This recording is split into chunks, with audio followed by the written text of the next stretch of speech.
তুমি আমার সেই ছোট্ট মেয়ে সুমাইয়া? Excuse me, stop. আপনি যে স্বামীকে ছেড়ে চলে গিয়েছিলেন, সে স্বামীর কাছে আজকে আপনার ইন্টারভিউ দিতে আসতে হলো? বেরিয়ে যান। May I come in? Yes, coming.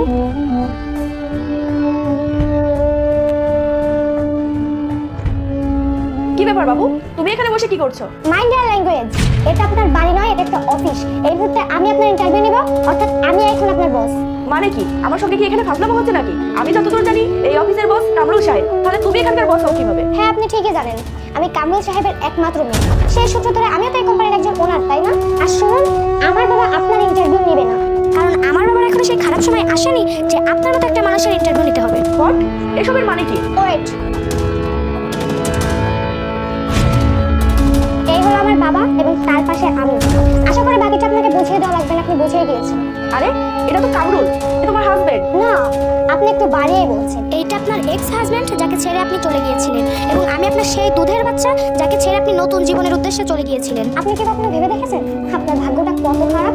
আপনি যে স্বামীকে ছেড়ে চলে গিয়েছিলেন, সেই স্বামীর কাছে আজকে আপনার ইন্টারভিউ দিতে আসতে হলো? কি বলছো তুমি? কামরুল এত বড় হয়ে গিয়েছে, ওই এত বড় কোম্পানির মালিক, আর তুমি আমার সেই ছোট্ট মেয়ে Sumaiya? Excuse me, stop it. আপনি কি জানেন আমার বাবা নিজে না এসে আমাকে কেন এখানে আপনার ইন্টারভিউ নিতে পাঠিয়েছে? কেন? মামনি, তুমি তোমার সম্পর্কে সবকিছু জানো। তোমার মা আর আমার ভিতরে একটা বিচ্ছেদের ঘটনা আছে, যেটা তুমি আমার মুখ থেকে শুনেছো, পাড়া প্রতিবেশীদের মুখ থেকেও শুনেছো। মা, তুমি এখন বুঝবান হয়েছে কোনটা ভালো কোনটা মন্দ, তুমি সবকিছুই বুঝতে পারো। আর সর্বোপরি কথা হচ্ছে, তুমি তো তোমার মা সম্পর্কে সবকিছু জানো। বাবা, কি হয়েছে তোমার? আজ তুমি এমন ভাবে কথা বলছো কেন? আসলে মা, আমি সবসময় চেয়েছি তুমি তোমার মাকে চেনো, তুমি তোমার মাকে জানো। আমি কখনো তোমার মা থেকে তোমাকে আলাদা করতে চাইনি। তুমি নিজে তো তোমার মার কাছে যেতে চাও। তাছাড়া তোমার কাছে তো তোমার মায়ের ছবি আছে, আশা করি তোমার মাকে তুমি বাস্তবে দেখেও চিনতে পারবে। বাবা, আজ তুমি হঠাৎ করে ওই মহিলার কথা কেন বলছো বলো তো? মা, আগামীকাল তোমার মা আমার অফিসে ইন্টারভিউর জন্য আসবে। কি? তুমি এসব কি বলছো? হ্যাঁ, আমি গতকাল দেখলাম আমাদের অফিসে অনেকে ইন্টারভিউর জন্য সিভি জমা দিয়েছে। সেখানে একটা সিভিতে তোমার মায়ের ছবি দেখলাম। এত বছর পর তোমার মায়ের সামনে আমি যেতে পারবো না, তোমার মায়ের ইন্টারভিউ আমি নিতে পারবো না। তাই আমি চাচ্ছি আগামীকাল তুমি অফিসে গিয়ে তোমার মায়ের ইন্টারভিউ তুমি নেবে। তারপর তোমার যদি ভালো মনে হয় তুমি চাকরি দিবে, যদি ভালো না মনে হয় সেটা তোমার ব্যাপার, তুমি কি করবে। ঠিক আছে বাবা, আমি বুঝতে পেরেছি তুমি কি বলতে চাচ্ছ। আর আগামীকাল আমি তোমার কথা মতো অফিসে যাব। ঠিক আছে। সত্য কথা বলতে কি, আমার বাবার আপনার পরিস্থিতি সম্পর্কে শোনার টাইম নেই, এবং আমার শুনতে ইচ্ছা করছে না। আপনি আমার অফিস থেকে বেরিয়ে যান, আপনার চাকরিটা আমি দিতে পারবো না। না মা, এমন করে বলো না। আমি তো তোমার মা, আমি তোমার বাবার প্রতি অনেক অন্যায় করে ফেলেছি, তোমার সঙ্গে অনেক অবিচার করে ফেলেছি। প্লিজ তুমি তোমার বাবাকে ফোন দিয়ে এখানে আসতে বলো। বাবাকে আসতে বলবো?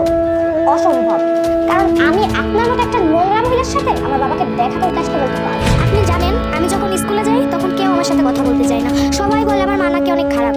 একজন মা খারাপ, তার জন্য একজন সন্তানকে স্কুলের ক্লাসে বসে একাকিত্ব সময় কাটাতে হয়। আপনি কি জানেন, আমি যখন রাস্তা দিয়ে হেঁটে যাই তখন মানুষ আমাকে কি বলে? তারা বলে আমার মা নাকি অনেক খারাপ, সে নাকি আমাকে ছোটবেলায় ছেড়ে চলে